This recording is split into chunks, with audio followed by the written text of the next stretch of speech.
Hello and welcome to another Industry Celebrities podcast. My name is Kimberly Scott, a former video girl and now a podcast rookie. Industry Celebrities is a podcast where my friends, like this woman I'm about to introduce, assist me in honing my interview skills by answering a few questions, not hard ones, easy ones, about their passions, about their industry, whatever they want to talk about, which makes them all celebrities to me. So if you want to share your knowledge of your industry and be a guest on my podcast, please email me at Kimberly, Kimberly, folks, at marketingdoer.com, just like it sounds.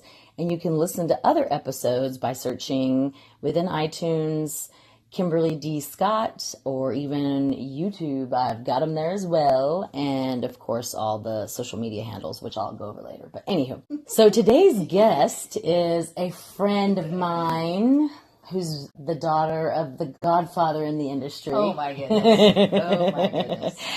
So I'm very excited that she agreed to be my guest on my podcast. But without further ado, Miss Angi Pusateri. Oh, thank you, Kimberly. Oh, you're welcome. If we had applause, Woo! we would do the applause. Everybody Yeah. cheer and clap. Woo! So, Miss Angi, tell our listeners a little bit about yourself and where you're from. I am originally from Dallas, Texas. Grew up here in Dallas, Texas. 3 years ago, I met a wonderful man, Kirk Downey, and moved over to Sarasota, Florida. And we've recently been married. Still work in the industry. Grew up in the industry, as you said before. Yes. As you said before. Yes. But when did you jump into the industry? Oh my goodness. I think I jumped in when I was 10 years old.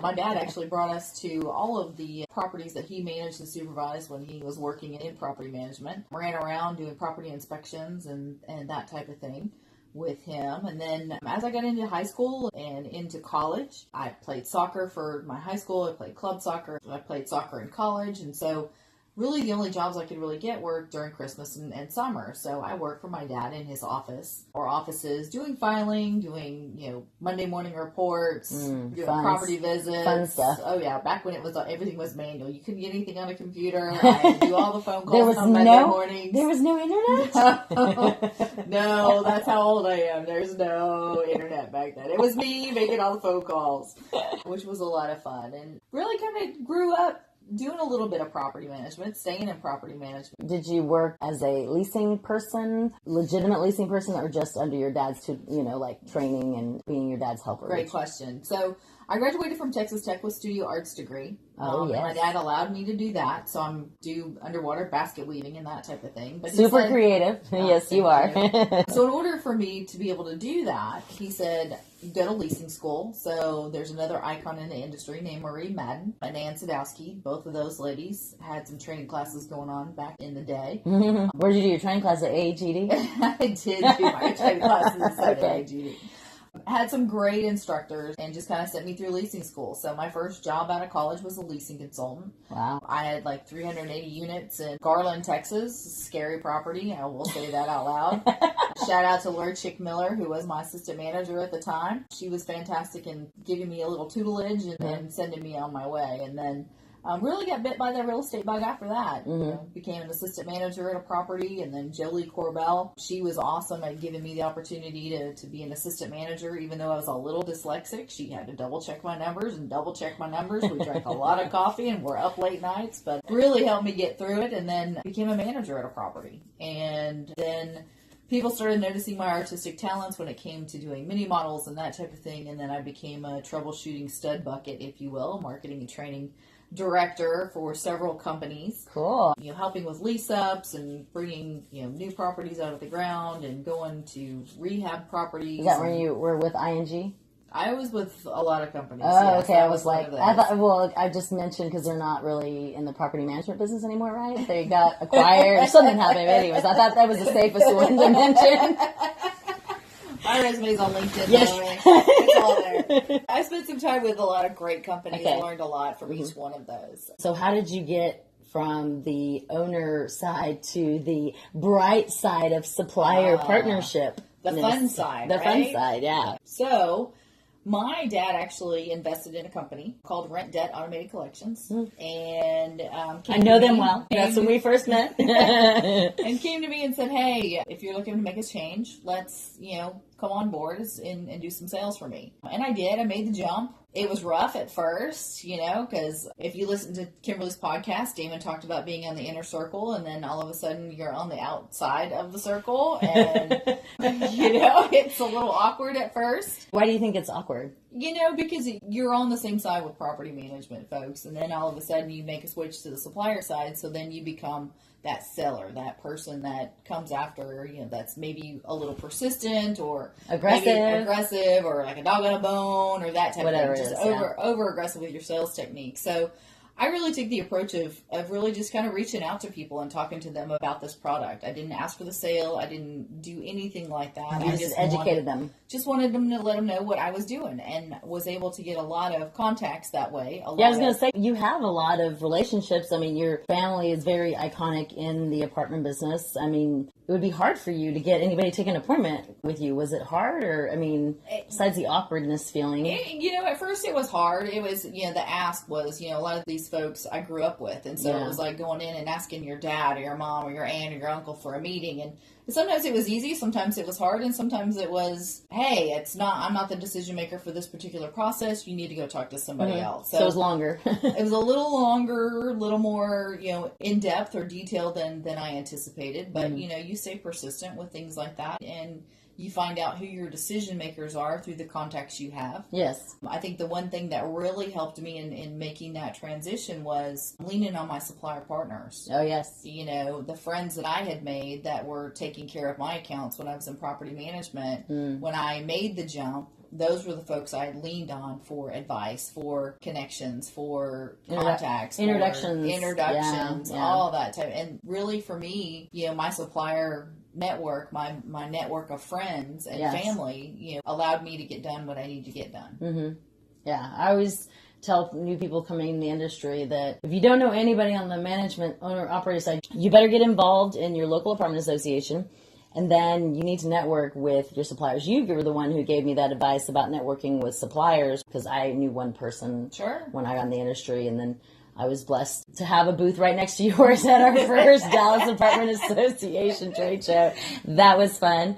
And I think more importantly, though, when you give the advice for somebody to get involved in their local association, is really to make sure that they find that passion. What are they passionate about? Don't just jump into politics if you don't like politics. Yes, yeah. Don't just jump into education if you don't like education. Yeah, but find whatever it is. Yeah, find that little hot spot that you can be passionate about, and then you'll be able to build your little network of connections at the associations a little and participate. Easier. Go to the meetings. Do what you say you're going to do, volunteer, get engaged because you can't, I just beat my head against the wall when somebody says, well, we signed up and nothing happened. Well, that's not really how it works, people. You can't just sign up and just you build it and they will come. That's really doesn't work. And it's really their responsibility. I mean, even though my father was involved in the apartment association and a lot of people knew me through my father, it really wasn't until I had a supplier grab me, come to my property, pick me up, and take me to an association meeting that I actually got involved. And I think that from a supplier aspect, that's really what we're tasked with. And that's how your relationships grow from that. When Absolutely. a management person does that. Absolutely. Grab somebody. I mean, if you got a good friend of yours in property management or on the supplier side, grab them and bring them to a meeting. I mean, that's really the only way. That's easy. That we're going to, make sure that people feel included, and because everybody wants to be loved and everybody wants to be known, and people like to do business with people that they know, like, and trust. Yes. And like, and trust people. Thank you, Kirk Downey, for that. But that's definitely that's something we preach at every level, at the state level associations, at the National Apartment Association. What's your position on the national? Oh my goodness. I'm on the NAA National Suppliers Council Executive Board, and I'm the Vice Chair of Education this year. So I will be chairman of the NSC in the next few years, and I can tell you that... Chairwoman. I can tell you that under the tutelage of starting with Tony Sculthorpe and Charles Stroud and Michelle Childers, and now with Jeff Smedley in place, and then Mary Walsh is after Jeff Smedley next year, and then my husband, Kirk Downey, will be the chairman before me, so I actually get to run the thing, get to run AA 2 years in a row. But really, with the leadership that we have in place, we have a strategic plan in place, again, to really bring people in, get people engaged, and make sure that people are as passionate about it as we are, to get them those networking opportunities so they can build that trust and be known. Yes. And get involved and give back and maybe follow more along the lines of, doing business with those that do business with us. Absolutely. It's key for sure, which I always appreciate when somebody asks, or when they did ask. Now, since I'm a podcast rookie, I'm not selling anybody anything. But back in the day, I like to tell the story the most when I explained to somebody about supplier, getting involved with the association. I went to go sell Renee Clark video and sat across from her, and she was the new Austin Apartment Association president. And she said, so you're going to become members? Are you going to become members? Because we were already members of Dallas and Tarrant County and I think Houston, and we were national. She went in for the ask to get me to sign up, and I'm like, if you sign this contract, absolutely. And sure enough, no, basically what it was is I said, if you sign my contract, I'll sign yours, and we swapped contracts. And business with Gables was huge for us, and it just opened the door to the rest of the Gables back then, when you started with that one region. But she went in for that ask, and I went in for the absolutely, if you're going to sign my contract. And it worked out. Love you, Renee. So absolutely. Yeah, I always tell suppliers that story. Like, you just have to get involved, because owner managers like to do business with those who do business with the industry. Everybody supports each other. I mean, whether it's education opportunities for you to be the resident expert on a particular subject. I mean, for you, it would be video or even podcast, even though I know you're still practicing at this. Yeah. For me, it's going to be bad debt collections. What can I teach people about bad debt collections? And really looking at those opportunities. But when you become a subject matter expert at something like that, people come to you. And it allows you to take things into PAC. Maybe there's a legislative issue that you can help the owner managers or even suppliers need help with different legislative actions that happen at a state, local, and national level, where your expertise and you being a subject matter expert at those types of things can help us as an industry push forward with these legislative issues too. Yeah. It's all one big circle, all one big happy family. Yeah. My next question that I ask everybody, what would you tell your younger self? Oh my goodness, what would I tell my younger self? I would tell my younger self to not take things so seriously and to really enjoy the one-on-one engagement opportunities that you have with other people, because those are the people that are going to make you a better person. You have the opportunity to learn from them a little bit more rather than pushing them off or not taking their phone call or that type of thing, but really take the time to spend with people. That only advances your career and your personal career and your professional career in every which direction and makes you a better person and a better overall person. So take the time. I've learned that in my old age, but as great my advice. younger self, instead of running around like a chicken in my head. I feel like you always took the time for people. Like, you always took the time for scatterbrained me, and every time I met somebody new, I was like, my friend Angie can help you. Just talk to her 30 minutes. She can fix it. No, I always recommended if you were around and I saw you on the trade show floor, but because you took the time for me, I would take time for others. And then when they came to me and asked me, because I believe in paying it forward, when somebody would ask me, do I know about anything having to do with collections, debt, finance, I'd be like, I don't know, but I have a friend that does. Let me connect you, and she could probably answer your question. It just takes a few minutes. It was an email or a phone call. I mean, it does mean everything for that one person that's reaching out to you. And it could not even be about business. It could be just you're in the airport, from just talking to others on the plane or sitting in an airport stranded, like interesting things from people. You learn new things. You stretch a little bit and learn new things and take on some new things as well. So great advice. Makes it easy. Yes, it does. Absolutely. Well, okay. Let's play a fun fact. This is the other entertaining part. Fun fact or two truths and a lie. Which would you prefer? Fun fact. Okay. Fun fact about Angie is She does have an art degree and she's an amazing artist. Beautiful artwork. Tell us more about what is your degree in exactly and what is your favorite thing to draw or make? My degree, I have a studio arts degree from Texas Tech University. It's basically underwater basket weaving, so I do anything three-dimensional. I've done weaving, I've done glass blowing, I've done arc welding, I've done clay, I've done large sculptures, small sculptures, large paintings. I have lots of paintings of yours. Yes. Love Angie's painting. What's your favorite? My favorite's more abstract, more free-flowing, whatever's in my little head. I like visually pick up stuff as I go along and as I travel, and sometimes those come together into a painting. And I have a lot of those in my house, and you give a lot away, and you sell a lot too. And I sell a lot. I actually had the opportunity in the new home development that I live in down in Sarasota. Somebody saw my art, and they commissioned me to do a couple paintings for the reconstructed adult pool area that we have there, the restroom and the bathroom, or the bathrooms and the fitness center. So I did a couple paintings for those, and they're hanging up there. And wow, yeah. So I've only been there a month, and I got commissioned work up there. So it's kind of funny, but.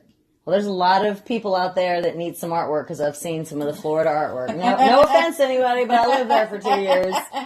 So I'm glad they're reaching out to a talented person such as yourself. And I'm not biased just because she's my friend. I'm not saying that just because. It's lots of fun. It's more relaxing for me. It's more of a stress relief for me to get lost in a canvas and come up with something beautiful or something fun or something funky. So. Well, you definitely taught me that for sure. You taught me a lot of things about the apartment business, but as far as the painting bug you gave me, it definitely is a release. Even though I definitely don't paint anywhere as good as you do. I'm more of the stencil collage, type of paint artist, but I'll get there one day. So it is very relaxing. So it's fun. Yes, cool. Well, I want to thank you so much for being on my Industry Celebrities podcast. Well, thank you. For all my listeners, I think you shared a lot of great knowledge for everyone, and hopefully we'll have more topics to stem from. So thank you. And search Kimberly D. Scott to subscribe to my YouTube channel so I can get my very own URL. And if you want to listen to the podcast on iTunes, just do the same, Kimberly D. Scott, or follow me on Facebook, Insta, Twitter, LinkedIn, and Snapchat as well. So, all your social channels. All my social channels. Okay, until next week, stay positive and keep growing. Thanks. Bye.